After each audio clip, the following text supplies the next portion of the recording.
I mean the things that I say, everything I say on this channel, the big crazy ideas that I have. I mean every bit of it.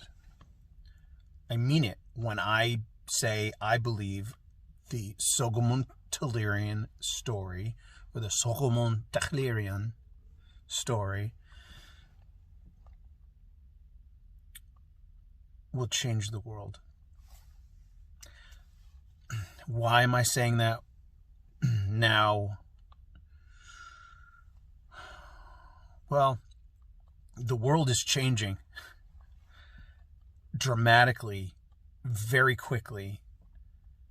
And some people are aware of it and some people are not. Some people's lives didn't change much during this pandemic, and other people's lives changed so dramatically. And all it takes is a few people's lives change dramatically it's a ripple effect. Like our economy, the global economy, has just undergone some earthquake like never before. The international stage is far more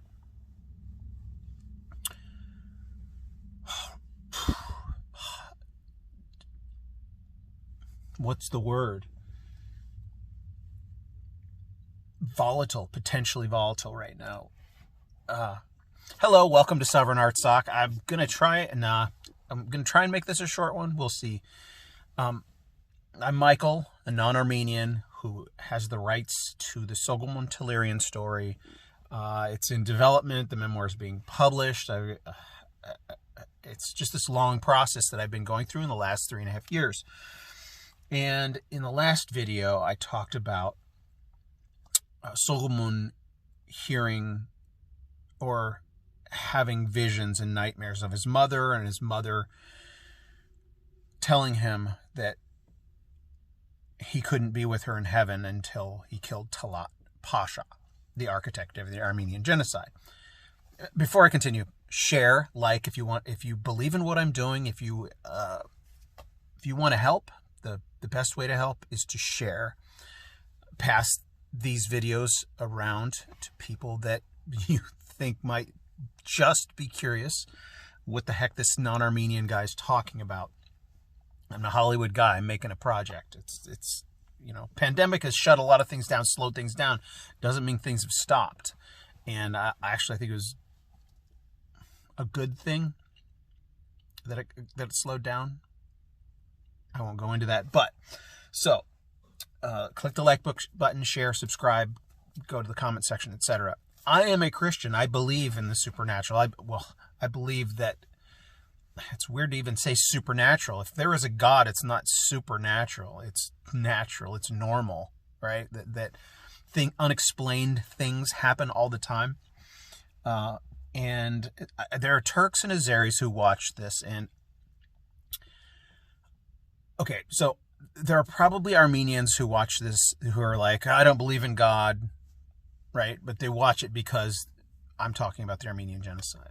And then there may be Azeris and Turks who watch this who do believe in the supernatural. And so, it's like this weird where I have something in common with people that might object to what I'm doing here, and people who are happy with what I'm doing here who are object to me talking about God at all.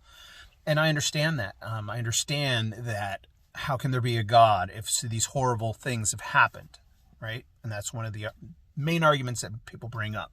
And I think that's a fundamental understanding of God, right? God didn't say bad things wouldn't happen. I mean, fallenness of mankind, human sin, there's no way to... Let me just boil that down. I'm going on a tangent here from what I was going to talk about, but let me boil that down. Why does God allow evil and sin? Because of love, right? God cannot force you against your will. Otherwise, you're not even human. It's like, what's the point of existence if you don't have free will? And so having free will is more important than evil not existing. And so free will has to allow for people to choose to hate God, because you cannot choose to love God unless you have free will. And love is worth it. I hope that made sense, right? For the sake of love, for having love for one another and to choose to love God, it wouldn't be possible. God, if you force someone, it's not love. Period. Love has to be a choice. You have to have the ability to choose. In other words, love doesn't exist without the ability to choose. Okay, so, but because bad things happening, it's just hard to reconcile why innocent suffer, why absolutely innocent suffer. Well, suffering is a guarantee, period. We all suffer, some more than others. And so it's this assumption that suffering is this bad thing that we should, that God can't exist because suffering exists. It's a non sequitur. It doesn't make sense. Why would God not exist because of suffering existing? In fact, suffering makes us stronger. And if you presuppose that life is temporary and there is no eternal life, right? If you presuppose that this life, once you're dead, that's all there is, then I understand, that frame of mind, if suffering is the worst thing possible because you have a short life. But every religion, the vast majority of people on the planet believe in life after death. Even Muslims believe in, something about 70 virgins. I mean, that's kind of a skewed thing. It sounds like the highest ecstasy in the Muslim faith is sexual orgasm, right? I mean, what's the point of 70 virgins? What, after 70 in heaven, what's next?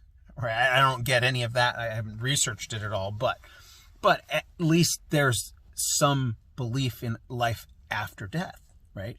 70 virgins means after you die, you're still alive. And I'm not saying that because the world religions, the vast majority of people on the planet believe in life after death, I'm not saying that proves it, but I'm saying it's actually, it makes sense. And there's plenty of proof. There's evidence, and I won't go into that now. But where am I going with all this?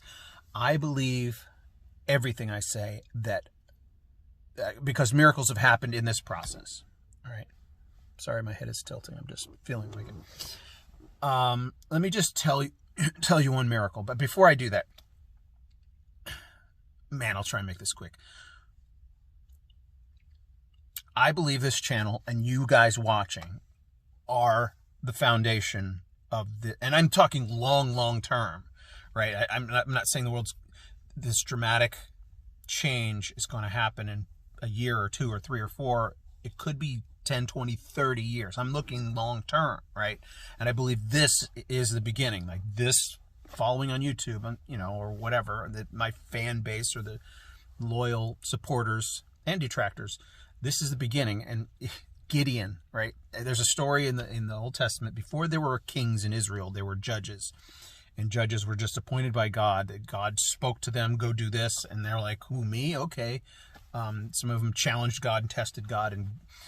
And Gideon was called to, I forget which enemy it was, but he was in charge of the army. And God, I don't remember if it was Gideon or God saying, I've got like these 10,000 Israelites. And God's like, no, you can't use all of them. Something about the dynamic of this group. God's like, no, you can't use them. Only use this select group. The ones who go when it's time to drink, they'll drink a certain way.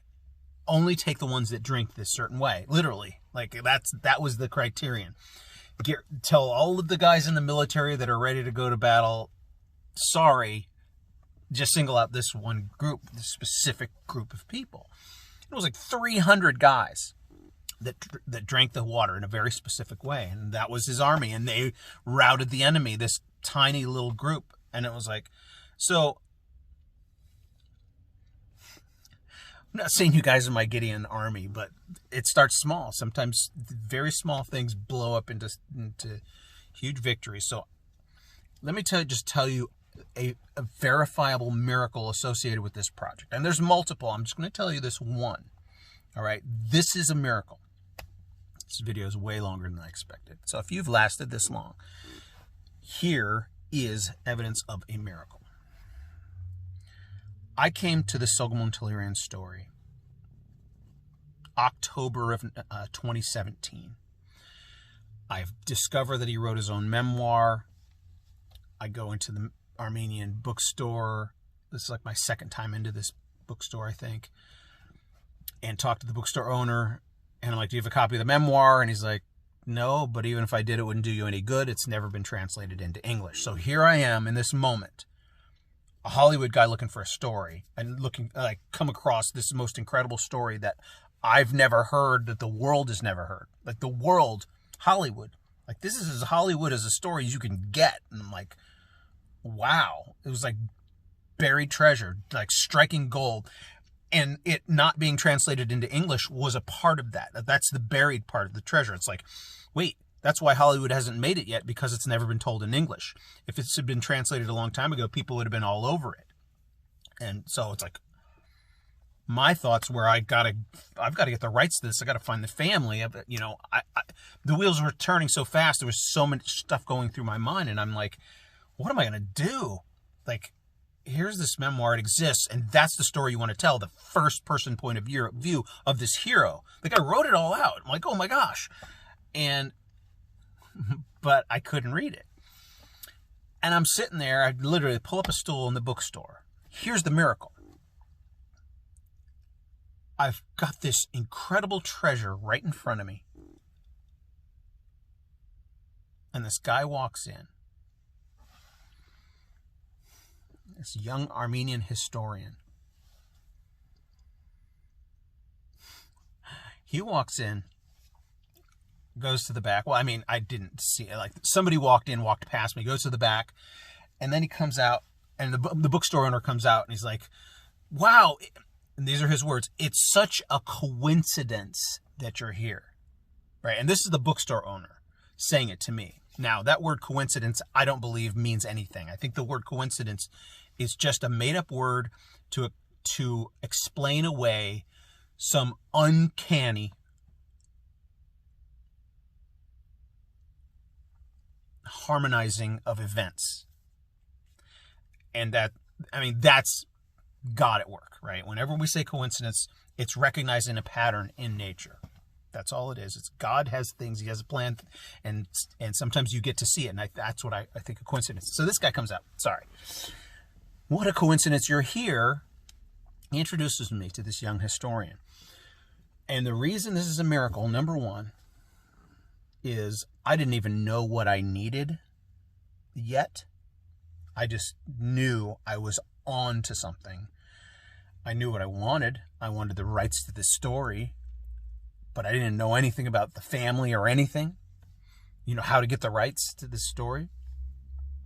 I didn't speak the language. I didn't know the history. And this kid,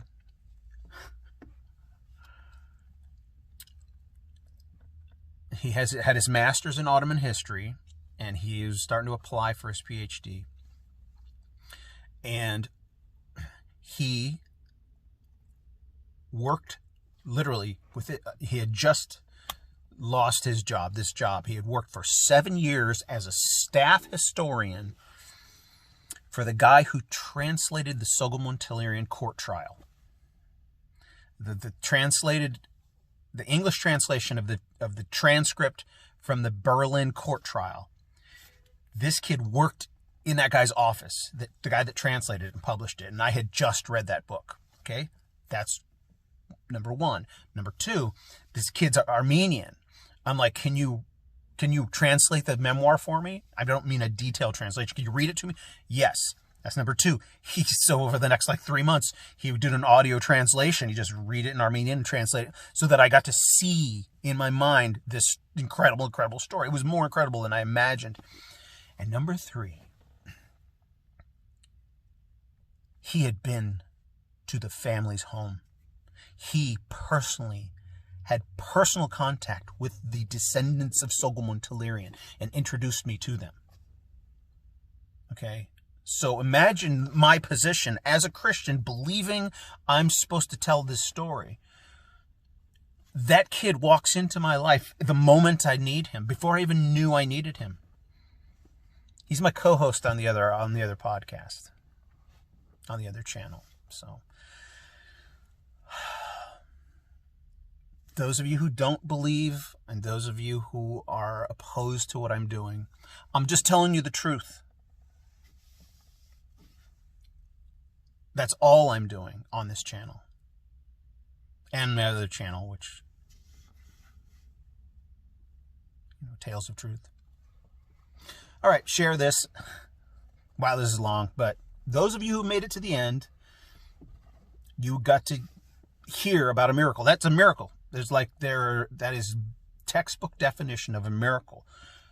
And the bookstore owner said, to cap it off, this kid never comes in here. He usually orders his books online. He goes, this guy never comes in here. I know him, but he never comes in here. It turns out he was just going to get a book for his sister. He just wanted to go physically. Something prompted him to go in. At the moment I was there.